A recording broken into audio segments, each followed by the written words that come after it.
my future goal as we empower people, as we honor the sacred and we serve the earth, is that to continue to show up and to listen to what she wants for herself.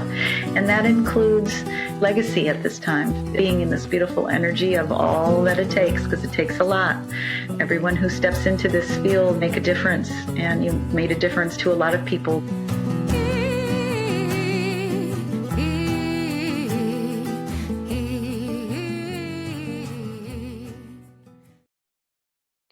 Welcome to Devotion in Motion, heart-centered pathways for transformative times. I am so pleased to be welcoming Darlene Hunter as our guest.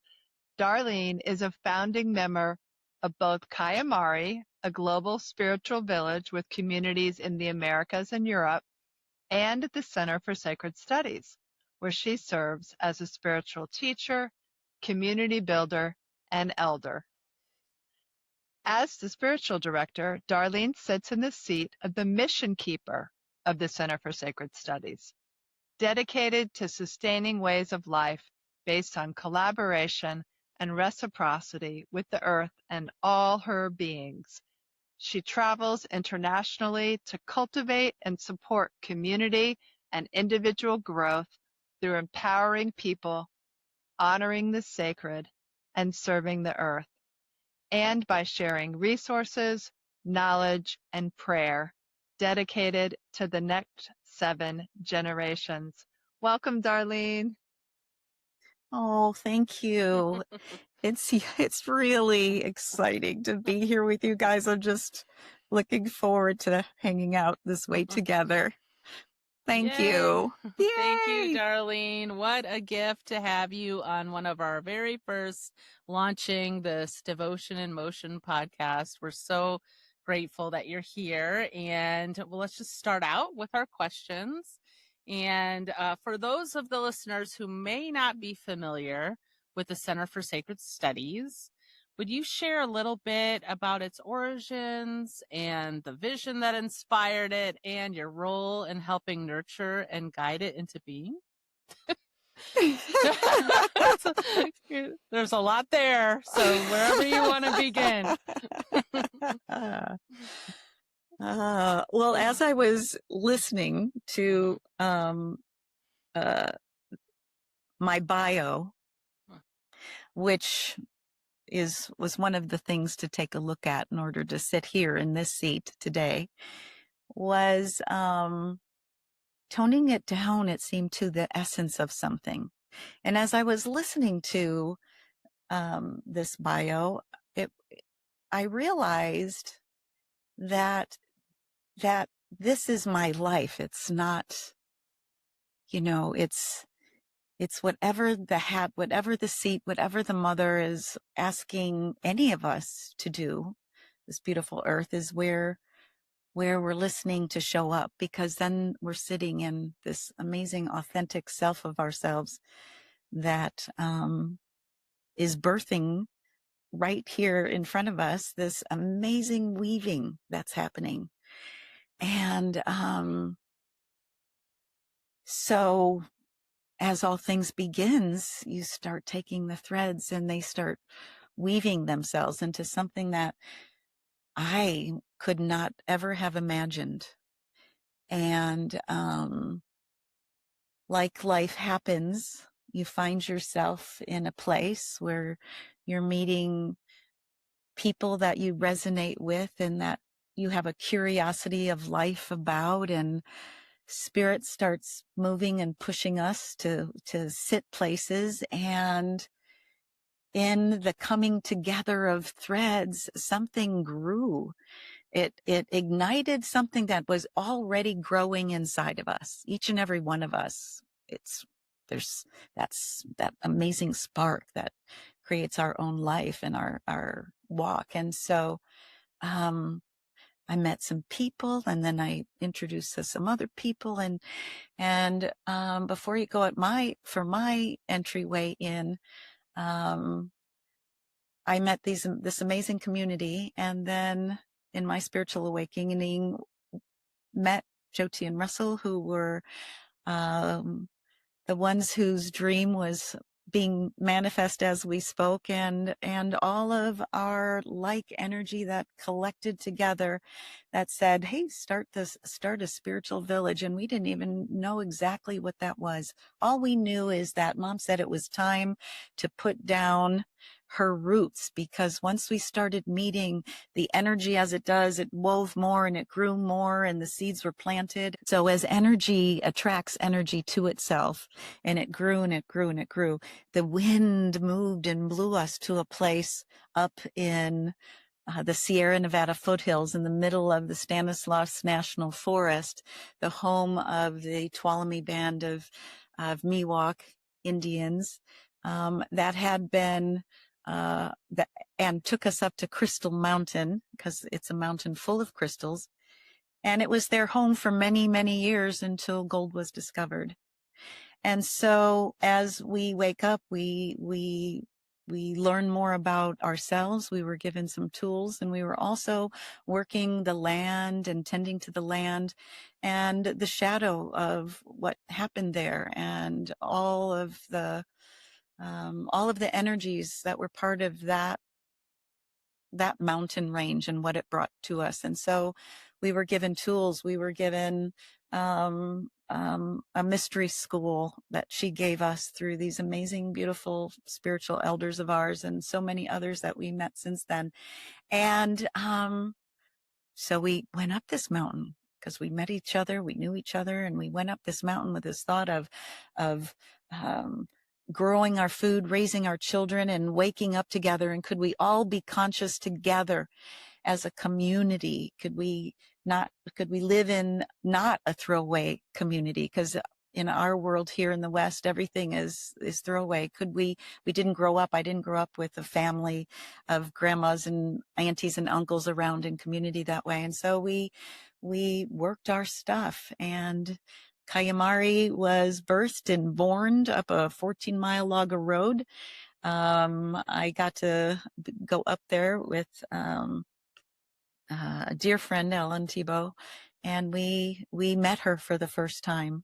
And so when she put all her beauty on adorned, the grass was all green, the wildflowers were up, the sun was shining, the tree, it was like out of some movie, the trees and the pines and all the trees and the oaks and the birds singing and the deer hopping along and all of the things. And so there we planted that beautiful tree in that fertile garden. And we grew.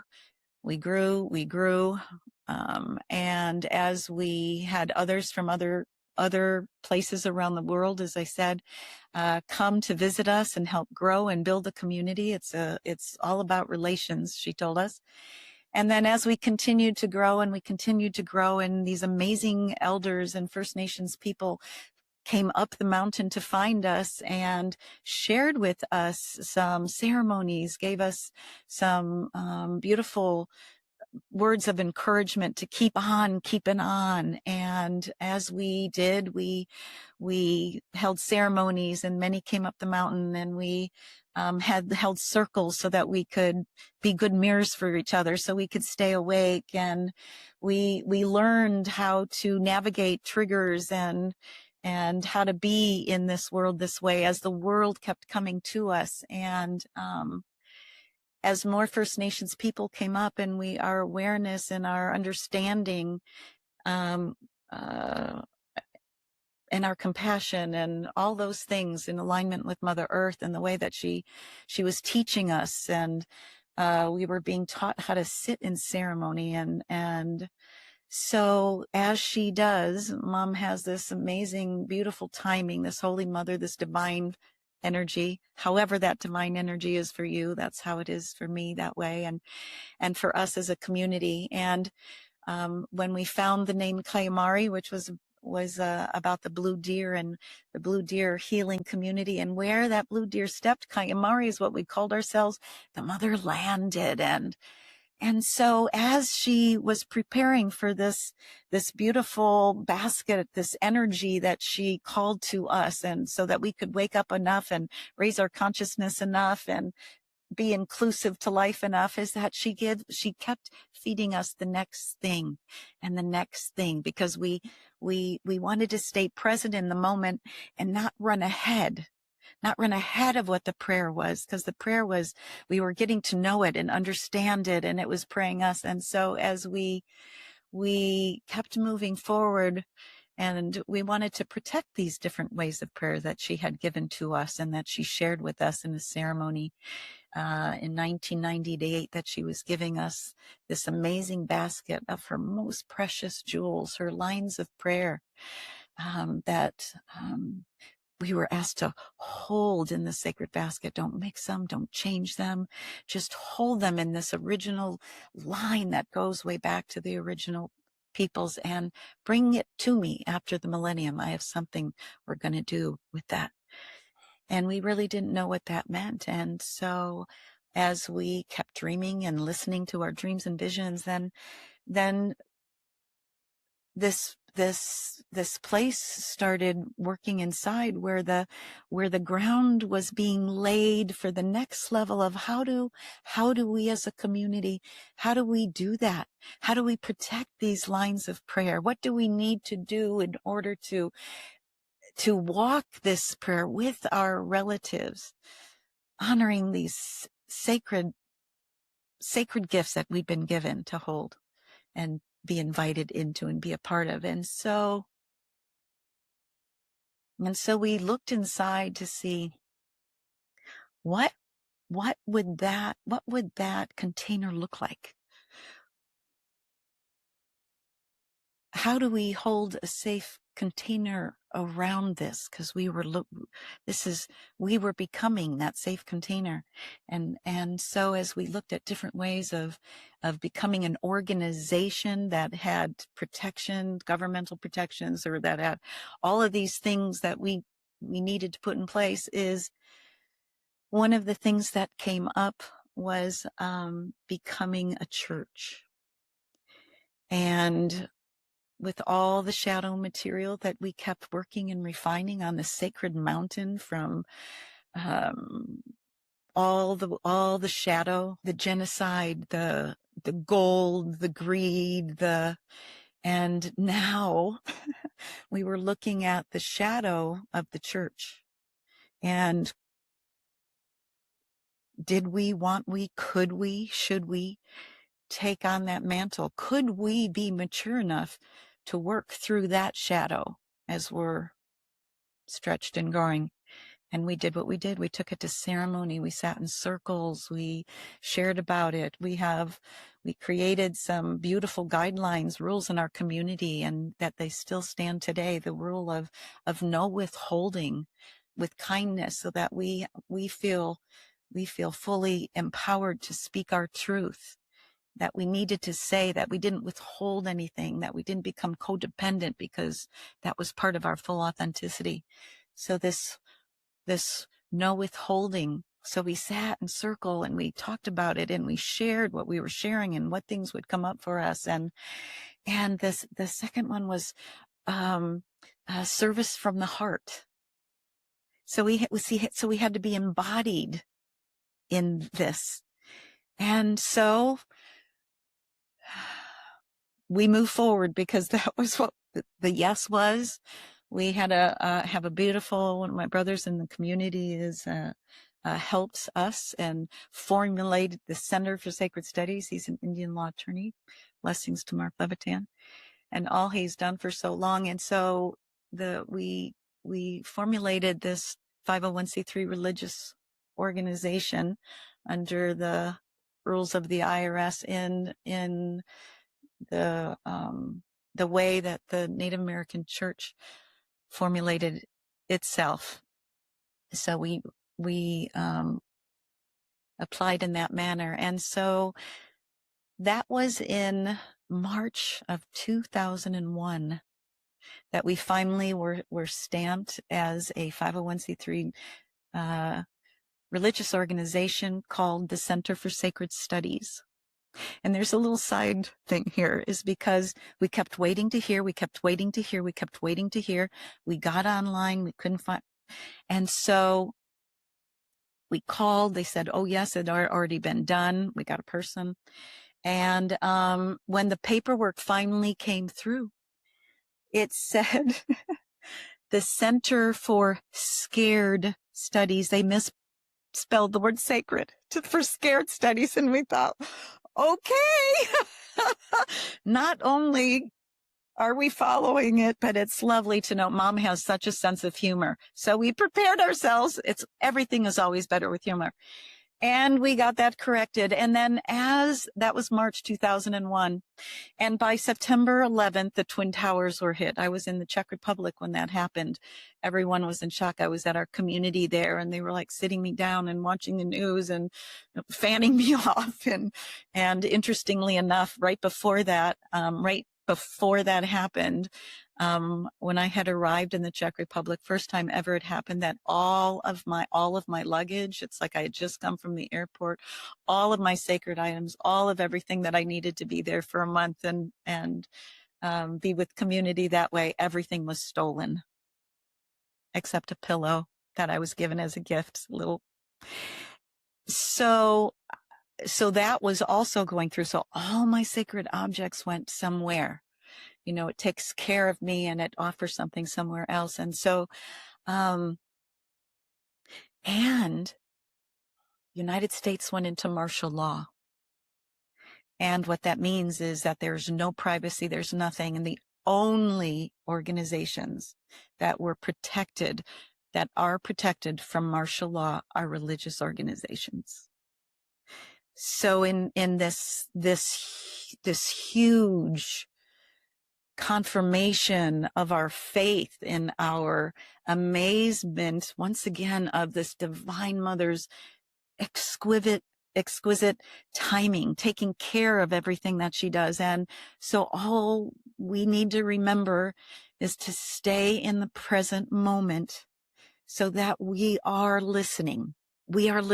And in this listening, we're listening to Mother Earth and how she needs us to be, as she's been going through this ascension process of hers for some time, as the Kagaba been telling us. This last 13 years are been so potent, as the end is falling into the beginning, and all of our systems are breaking down. And it's important for us to pay attention and to focus though on what is breaking through, and we have to be in our hearts. We have to live in our humanity in order to be present in these times. And so we continued to walk down this road. She said after 2000, she was going to tell us what she was going to do with this amazing basket. So now we have it in a sacred container, and we have it in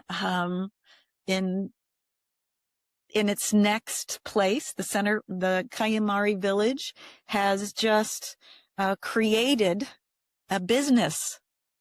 Our community created a business for itself to hold our lines of prayer, to have our educational, where we've been given gifts and teachings and a mystery school to share, to help people wake up inside ourselves, and so that we can be fully authentic.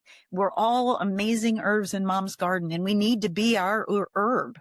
Whatever that is, we need to be who we are, so that this amazing stew and what she's weaving, has a chance to bubble us up, and then to embrace this weaving as it embraces us. So we offered our educational, these programs through the Center for Sacred Studies. Our mission circle was about, at that time, really, as we were stepping more into cross-cultural practices and protecting Indigenous ways of life and prayer that way.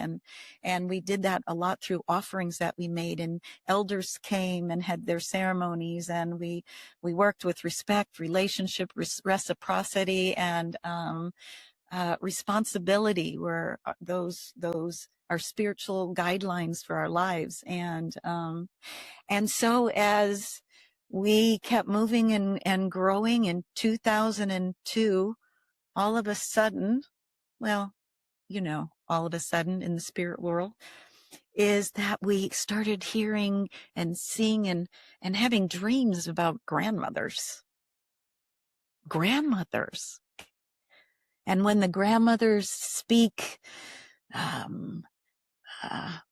we'll open up and we'll be connected once again to the earth.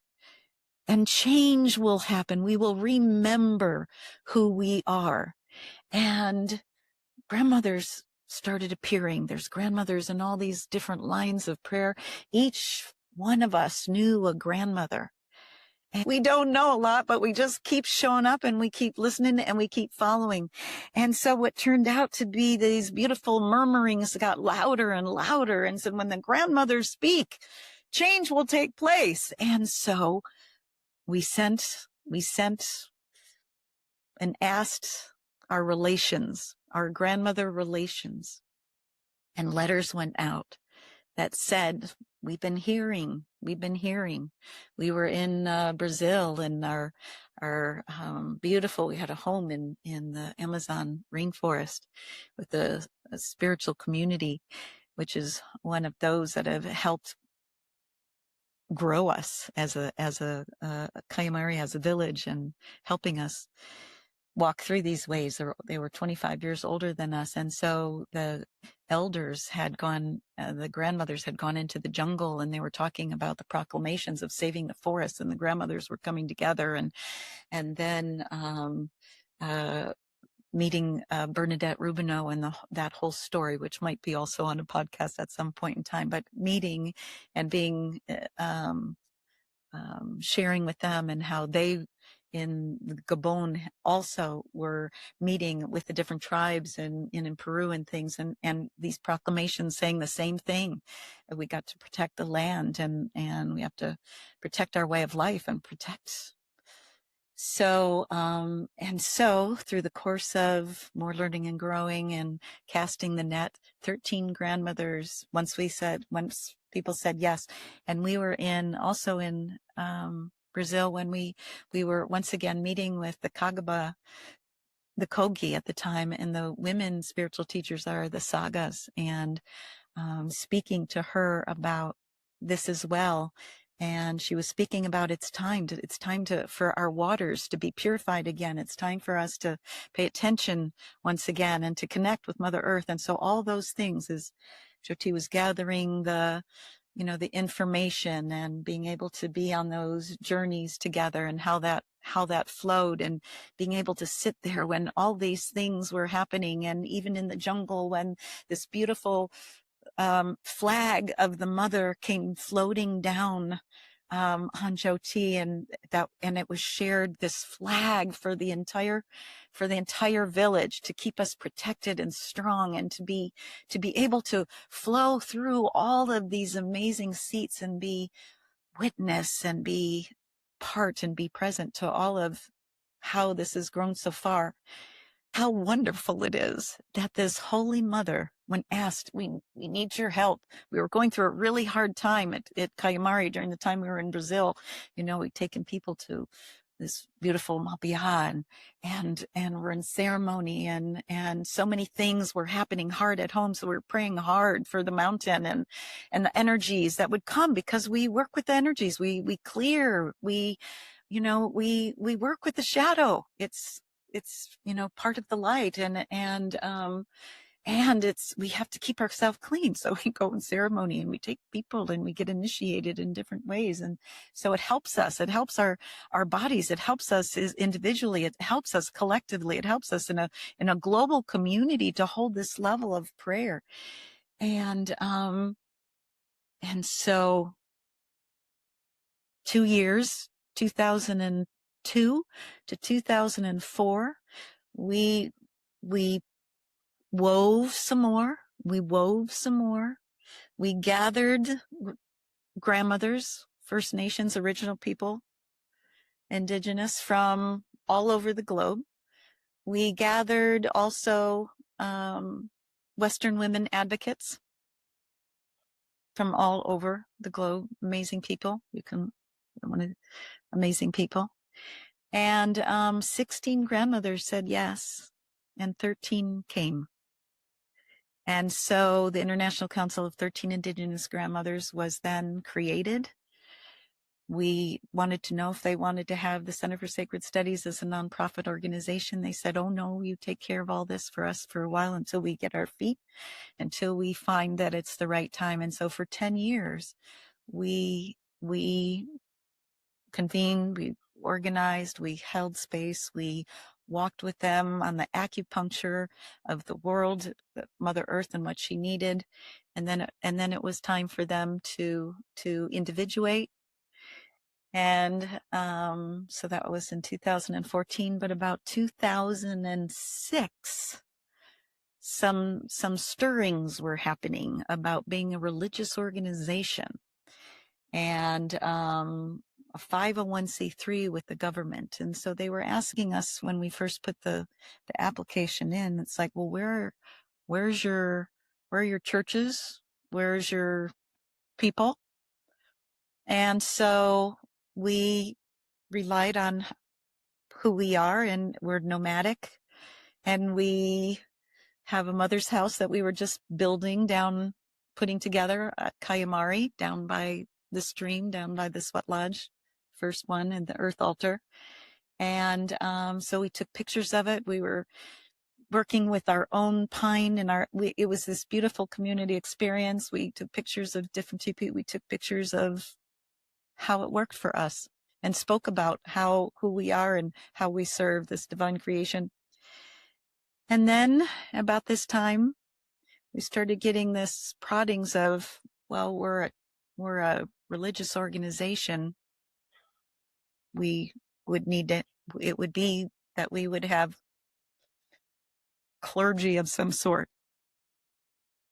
people that are representing, that are upholding the vision of the mother and her church. How do we support that with the ones that are holding that container? Like we hold container in this ceremony or this ceremony, who are the ones that are trained up to hold the container? And so we remember, we were living up in 160 acres in the middle of the forest, off grid. So we did have by then maybe this limited Wi-Fi. And so we're like, wow, okay. And as we do, took it in circle, took it in ceremony talk, so it was okay. And that's where Joe T and Wendy Cummins and myself, we meditated, we opened ourselves up to listen to what kind of church was it that Mom wanted. How did she want her people trained? Who were her caretakers? And so in 2007 was when we then began with the teachings. It took us a while. Actually, it was probably 2005. It took us at least 2 years up on a mountain, no internet. People just flowed in, took some classes, showed up, created this whole section, and then we never saw them again. I mean, amazing people came in, and like you two, and created this. And so here we are today with over 300 ministers and new students in the way. And so that came about by following the instruction when we were ready. And you know how she puts these stepping stones in front of us. Our grandmothers got landed to support us. You know, in the village, when you live with community, it's the grandmothers, right? It's the grandparents, mostly grandmas, who are holding you in a certain way to allow you to grow and develop with love and kindness. And so, and with a lot of, instruction and teaching, of course. And so that was amazing. That happened. And as we are with all things, as we continue to be now more global on this stage of holding this energy and all the shadow that lives, with our First Nations people, and holding that as a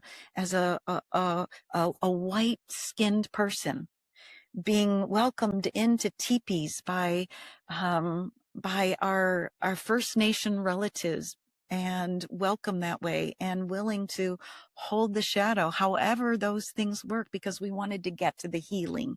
We want to get to the healing. And because that's what that was about, healing ourselves, healing the earth. And the grandmothers then, well, in 2012, these stirrings then started happening again as it went, because you can feel things shift. We had been holding, the Center for Sacred Studies, as you know, holds container around those that we want to serve and help and support and hold. And so we have fiscal sponsorships that we support organizations, and the Black Hills Initiative, and Camp for Peace Liberia, and so many. My mind is a little bit blank in this moment about all the ones. Building a stupa in the Himalayas, a lot of the gardens, growing foods in the different reservations.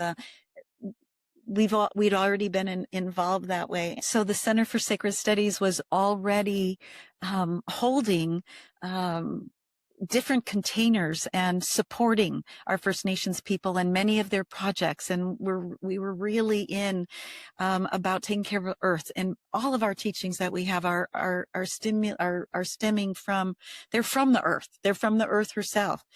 And so as we were holding and going to their home places, these grandmothers, sometime every 6 months, and this field of sacred reciprocity, collaboration and reciprocity.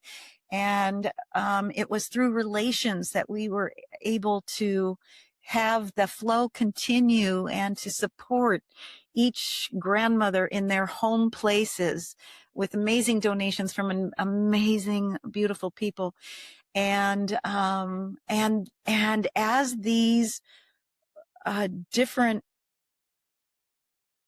projects, they're much more than projects, they're way of lives, we're starting to be funded. We would be more and more involved with them also as a Center for Sacred Studies, working directly. And so we were working really closely with the Black Hills reparation agreement, the Pahasapa, and with our beautiful sister Loretta, and Unchi Beatrice, and grandmother Loretta. And so we started putting into place, to support them, a unity concert.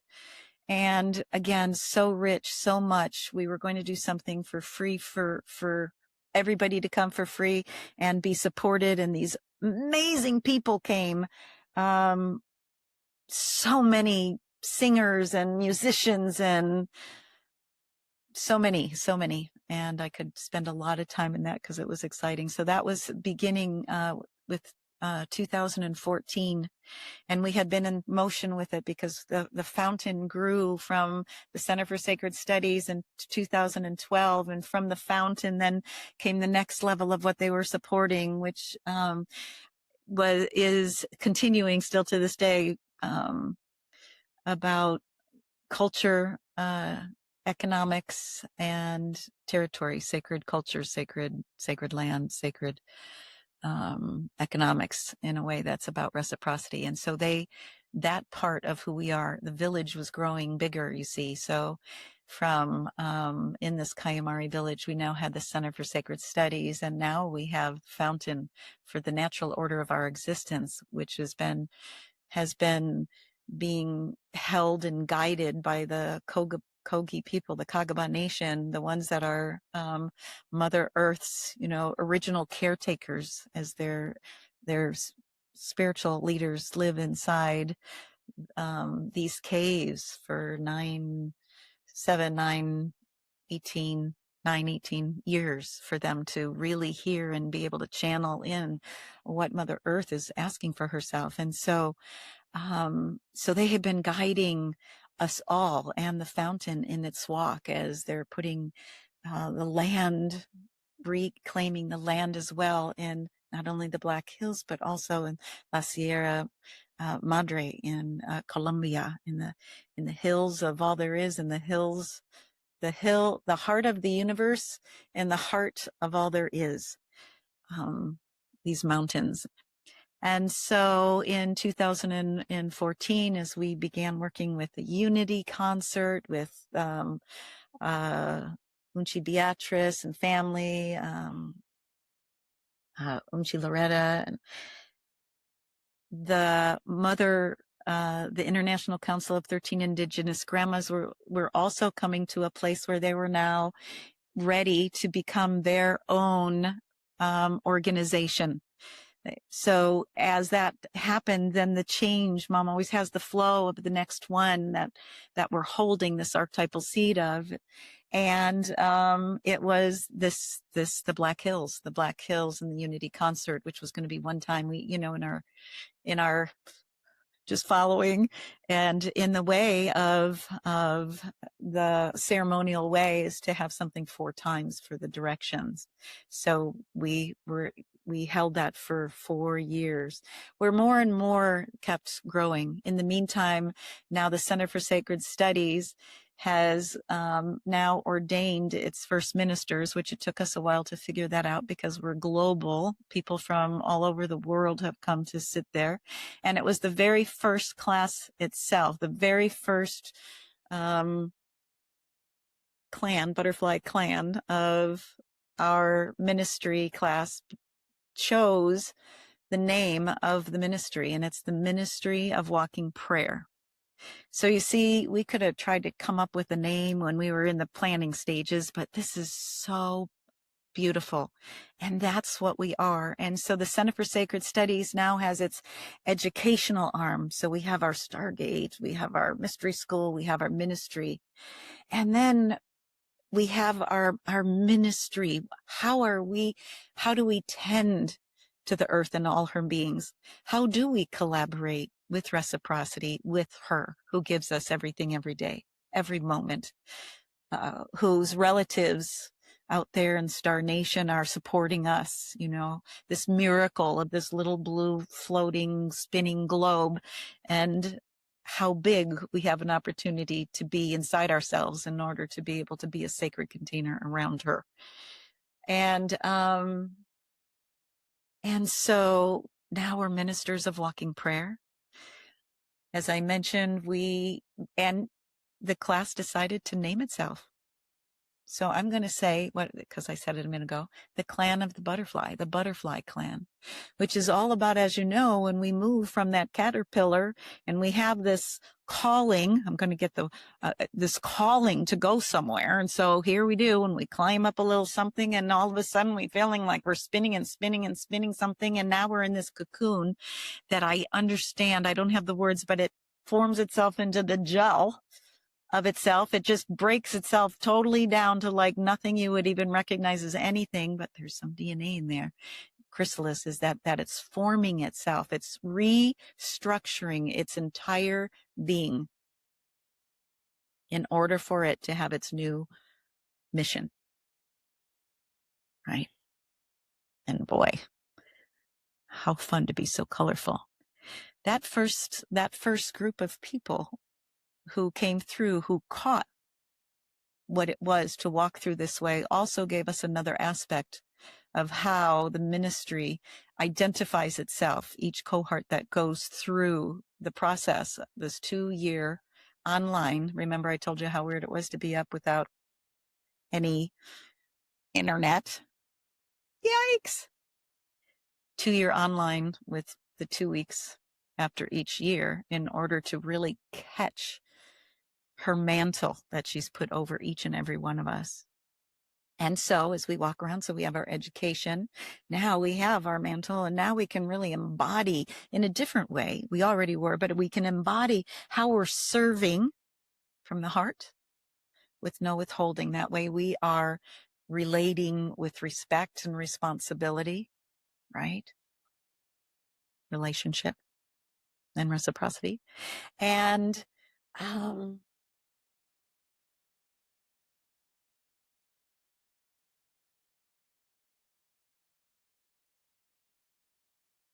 And so with this mantle on, and when we realize where we're sitting, and it changes, but we're sitting here right now in this present moment, This is how we go out and share. We share with our own communities. We keep sharing so that more and more of us, that place inside of ourselves that has been knocking at the door a little bit or pushing us a little bit, is now engaged, and it is pulling us. And it's pulling us to show up. Our passion is ignited. This is what we need to do right now. And this is the shadow that we're working with right now. And we have ways, and we have tools, and we have community. And we are, in that little globe, we are a global community, whether we acknowledge it or not. And we have our nucleus and our families and our communities, and then our global communities. And now with the internet the way it is, we are part of so many communities that are all coming together all around the earth right now. So as we're in this place of our ministry, education, our ministry, and as we go around this wheel of life, and the other places is that we continue to want to be in service to the earth. And we serve the earth by, we honor her. We honor the sacred. We're empowered. We honor the sacred, and we're serving the earth. And so we take care of her. We listen to her in different places. Sometimes we get excited. We have a great idea and we want to go to some place over there, and we want to build this ditch because it's going to do something like this. And we never ask what the original peoples of the land think is the best idea there. So we're learning about how to do that. We're learning that. Thank goodness there's lots of patience. Mom has patience, until she doesn't. And right now things have been speeding up. So it's about, really paying attention in this present moment. And so as we tend to the earth, this is a place where, our ceremonies sit, where we honor life that way. And the place of sanctuary. This is the place of sanctuary, where we can make our offerings, or as the Kagaba call it, our pagamentos. We can give thanks to the earth. We can feed her that way. And we can honor her and give thanks to her and have gratitude and sing and dance to her and all those things. Bless the water. And we just had the Oshun ceremony with Yeye Louisa Tish down at the Russian River in Guerneville, right by our center and store. And we took some honey, and we pray to the sweet water and give thanks, for the beautiful sweet flow of life, and and all of these things. This is part of what the sanctuary. It builds the sanctuary inside each and every one of us. It brings us to a community space, and that our elders are sharing is what we need for the times that we are in. Chaos brings new possibilities. And in order for us to be able to be fluid and hold our centers and hold our presence and hold the sacred container around things that we've been given to hold the container around, we need that state of presence. We need sanctuary. We need to know who we are. And when we are in ceremony, that's who we know who we are. And then as we move around the Center for Sacred Studies, and we get to this next place on this beautiful wheel that we have, and it's about our action in the world. Who, what, how are we serving?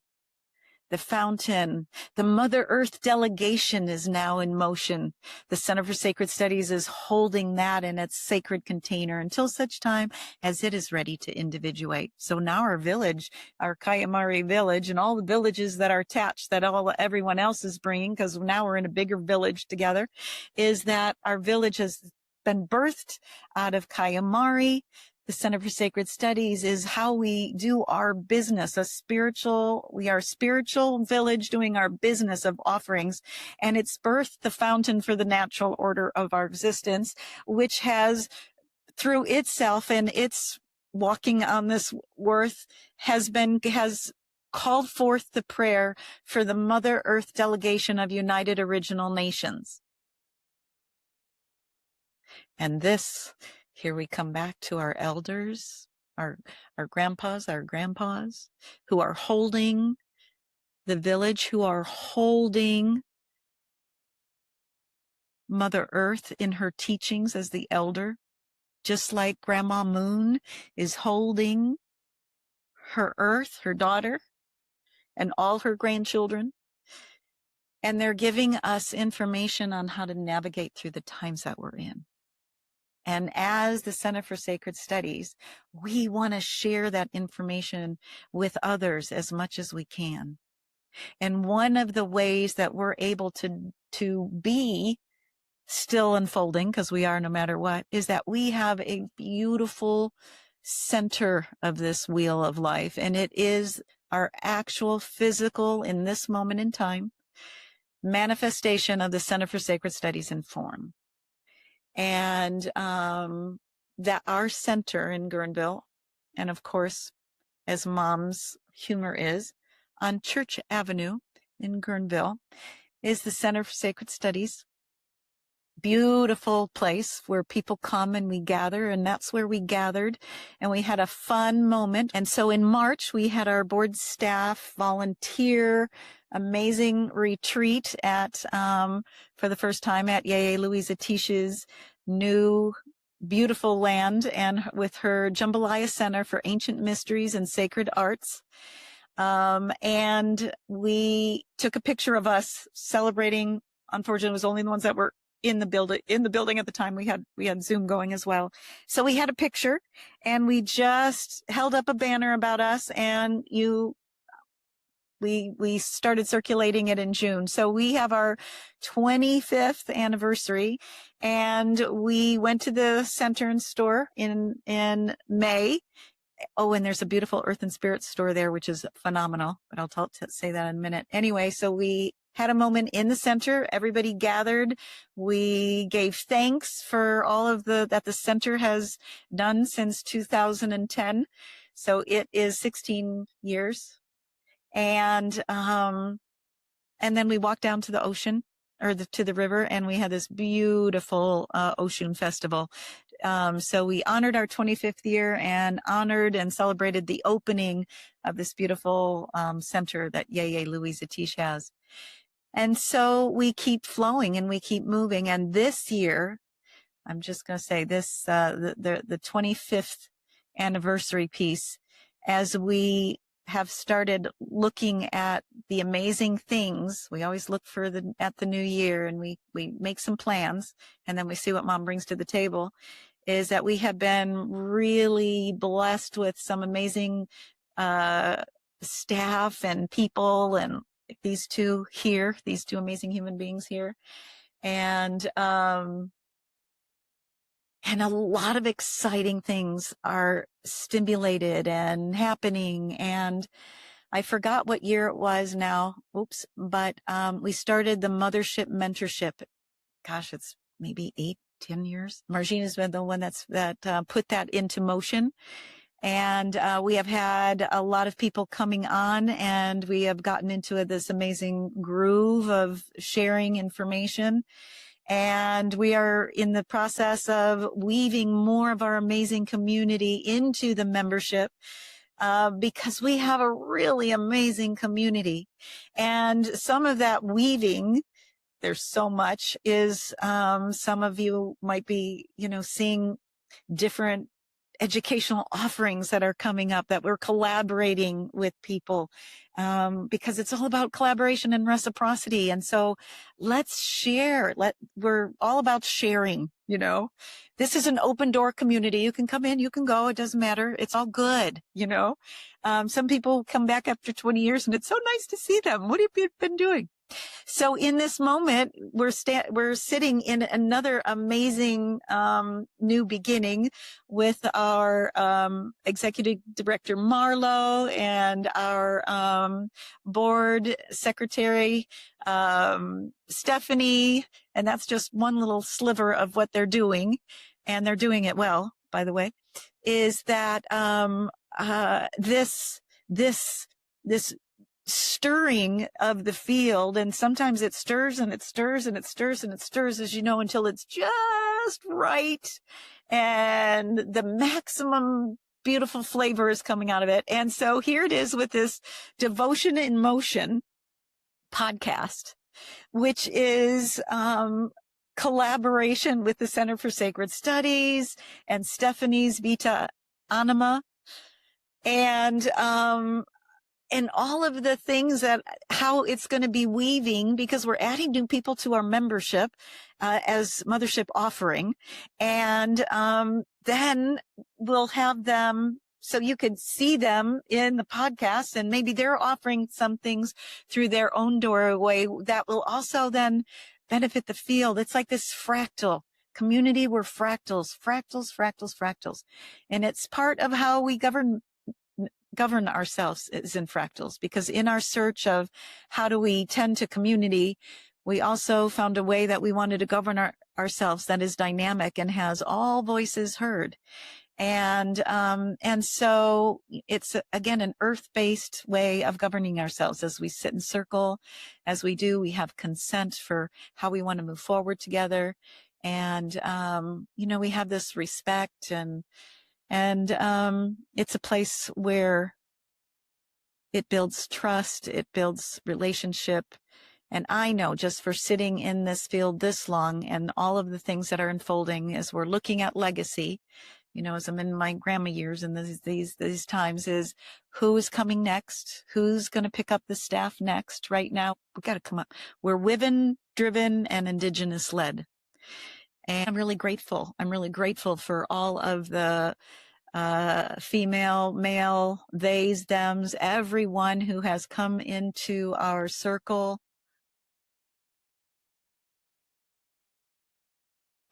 And so in the center of the center is the Earth and Spirit store.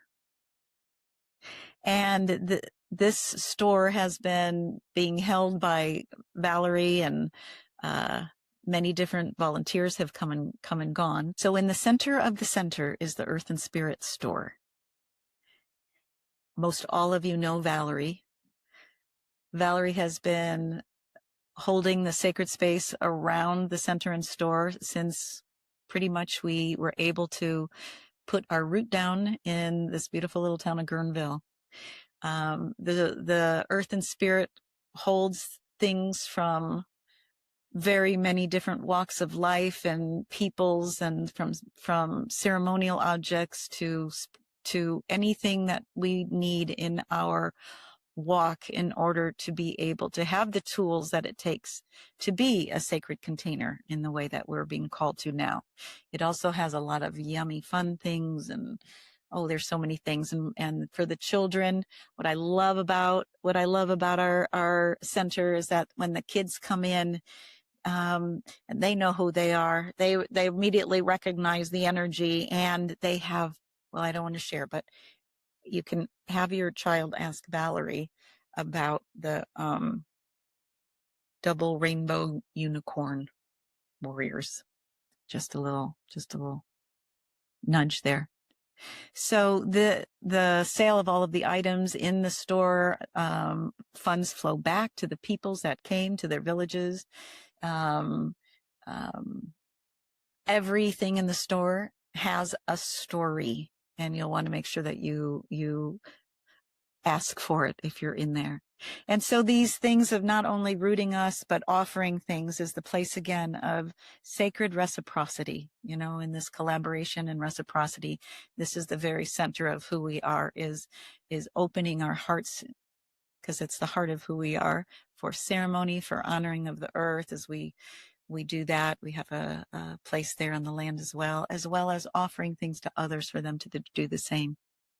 So as I sit here at this point in time, hoping that I've really connected all the dots, and there's many people that you're probably going to see on some podcast, if you haven't already.